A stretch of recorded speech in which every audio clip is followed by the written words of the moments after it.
Good morning mga kachika, isang mainit-init ngunit malaman na balita na naman ang pag-uusapan natin ngayon kung saan ay nagbigay na ng latest update sa kung ano ang nangyari sa Queen of All Media na walang iba kundi si Kris Aquino. Ito nga ay matapos magsalita ang kanyang matalik na kaibigan na walang iba kundi ang binansagang King of Talk na walang iba kundi si Boy Abunda na kung saan ay kanyang kinumpirma na nangangailangan ng matinding dasal ang kanyang kaibigan. Ating matatandaan kamakailan lamang na naglabas ng kanyang health update ang Queen of All Media kung saan ay kanya di umanong sinabi na kailangan niyang magtungo sa bansang Amerika para di umanong ipagamot ang kanyang malubhang karamdaman. Marami sa ating mga kababayan ngayon ang nagsasabi na nagbabayad na daw di umano si Kris Aquino sa kasalanan ng kanyang mga magulang. Kasabay ng pagdating ng divine justice na pinakahihintay ng pamilyang Marcos. Pero bago tayo magpatuloy mga kachika, kung bago ka pa sa channel na to ay dapat lang na mag-subscribe ka na at pakiclick na din ang notification bell para mas maging updated ka pa lalo sa lahat ng nangyayari sa mundo ng showbiz. Subscribe na! At yun na nga mga kachika, kung ang mga Marcos ang masama, bakit ang mga Aquino ang kinarma? Ito ang naging matinding tanong ng mga batikang political vlogger sa mga natitirang dilawan. Kasunod ng paglitaw ng ilang mga litrato ng binansagang Queen of All Media na walang iba kundi si Kris Aquino, kung saan ay makikitang halos butot balat na lamang ito. Sa isang Instagram post ay namamaalam si Kris sa lahat ng kanyang masusugid na tagasunod at higit na lalo sa kanyang mga anak.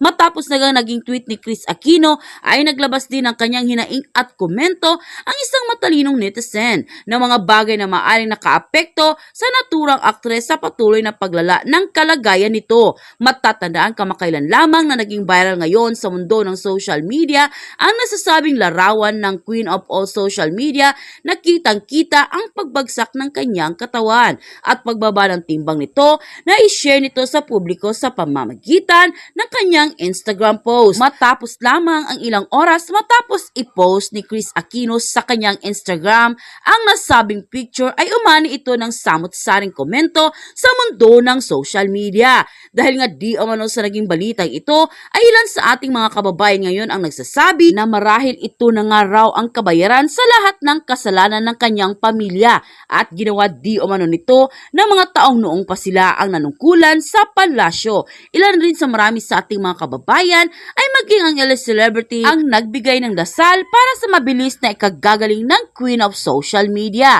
Ngunit mas marami pa rin sa ating mga kababayan ang tila naantig sa naging panawagan ng bagong Pangulo ng Republika ng Pilipinas na walang iba kundi si President Bongbong Marcos. Dahil sa kabila ng alitan ng kanilang pamilya at mga taga-suporta ay mas pinili di umano nitong manawagan sa marami sa ating mga supporters na ipagdasal natin si Kris Aquino alang-alang sa kanyang mga anak, pamilya at mga kaibigan na nag-aalala sa kanya. Matapos nga lumabas ang balitang ito ay umani agad ng samot-saring komento mula sa marami sa ating mga kababayan na kung saan ay marami nga sa kanila ngayon ang hindi mapigilan ng kanilang sarili na maglabas ng kani-kanilang hinaing at komento sa mundo ng social media. And the netizen posted, kung ako ang nasa kalagayan ni PBBM ngayon ay talagang sasabihin kong karma ang nangyayari kay Kris Aquino at pagtatawanan ko talaga siya kasi grabe naman ang ginawa ng kanyang pamilya sa pamilya ng mga Marcos. Kinuha nila ang lahat ng karapatan ng mga Marcos pati na ang manirahan sa bansang Pilipinas. Pero hindi iyon ang ginawa ni PBBM. Bagkus ang ginawa niya ay nanawagan pa siya na ipagdasal si Kris Aquino sa mabilis na paggaling nito. Ito talaga ang isa sa mga patunay na talagang busilak ang puso ni PBBM at walang kunting galit na namumuot sa kanyang puso. Ang mga bagay lamang na iniisip at nasa puso ni Pangulong BBM ay kung ano ang kanyang magagawa para lamang makatulong sa maraming Pilipino at para matupad niya ang huling habilin ng kanyang yumaong ama na make the Philippines great again. Sana sa susunod na eleksyon ay tumakbo pa rin si Pangulong BBM kahit Vice Presidente lang at ang Presidente naman ay si Vice President Inday Sara Duterte Carpio para naman tuloy-tuloy talaga ang pag-asenso ng ating mahal na bayan. Ituloy natin ang pagpapayaman ng ating mahal na bayan. Dito talaga natin masasabi na talagang mabuting tao ang mga Marcos, lalo na si PBBM. Kasi alam naman natin na simula na naging Pangulo ng Republika ng Pilipinas, ang ina ni Chris Aquino na walang iba kundi si Cory Aquino ay puro na lamang paninira ang kanilang ginagawa sa pamilyang Marcos.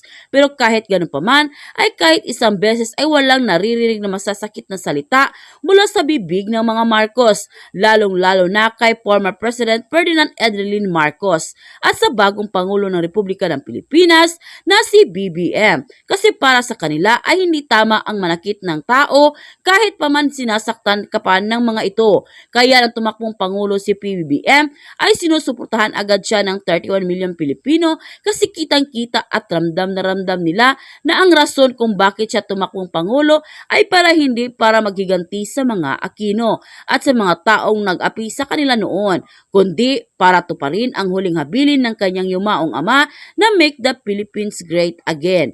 At ang mga mangyayari ngayon ay talaga namang kanya nang tinutupad ng mga ito.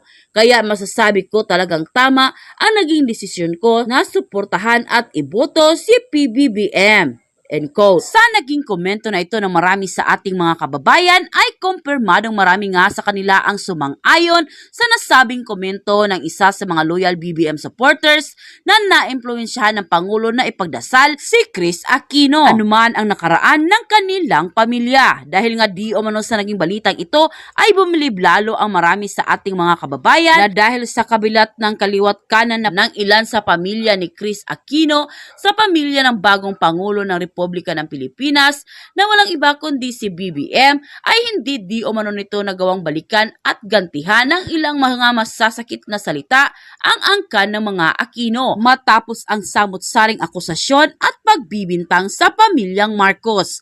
Gayunpaman ay dasal pa rin ng gustong ipaabot ng marami sa ating mga kababayan, lalong-lalo na ang mga loyal at solidong tagahanga ng bagong Pangulo ng Republika ng Pilipinas na walang iba kundi si BBM. Maging ang kanilang pamilya na kung anuman ang sakit ni Chris Aquino, dalangin at ipagdasal daw di umano nila ang mabilis na pagaling nito, alang-alang sa kanyang pamilya. Dagdag pa di umano nila ay hindi di umano sila magsisisi sa kanilang ginawang pagsuporta at pagboto kay PBBM noong nagdaang eleksyon kasi kitang-kita naman daw sa lahat ng ginagawa ni PBBM ngayon na walang iba kundi ang hangad na gawing mayaman muli ang ating mahal na bayan. Talagang kanyang itinupad ang huling habilin ng kanyang yumaong ama na si former Edrelin Marcos Sr. na make the Philippines great again. At yun na nga mga kachika, kung nagustuhan mo ang hot topic natin for today's video, ay ano pang inaantay mo?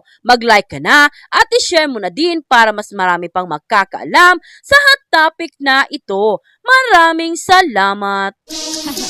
Let's go!